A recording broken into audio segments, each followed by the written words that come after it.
Hi, my name is David. Today we're going to do a CSS tutorial on freeCodeCamp. We're going to learn about CSS variables. And CSS variables are a way we can change several elements all at once. And basically, it's used when you have a lot of CSS. For this example, freeCodeCamp drew out an entire penguin through CSS, and look at all this CSS code they had to write to make it work.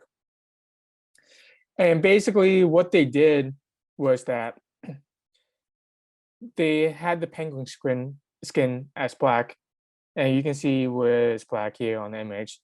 And then there's different parts on it we can see that's black. So here they're declaring all the global variables they want.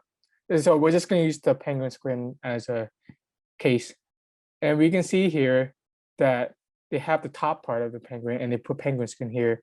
Basically, this is the syntax they use. So this is declaring a variable, and this is putting where the variable is. And then the penguin var -- penguin skin, name of the variable, and then this is the default of it. It's being gray, but it's overridden because it's black up there.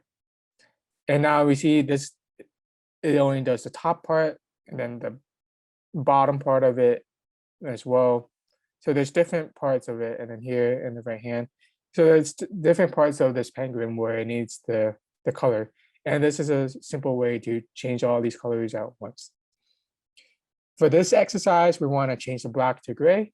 So we just copy this, change this to gray, and we see here it changes accordingly.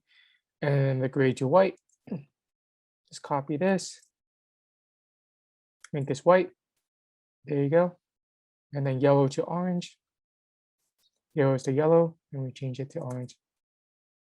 And there we go, a whole new colored penguin using variables. Thank you.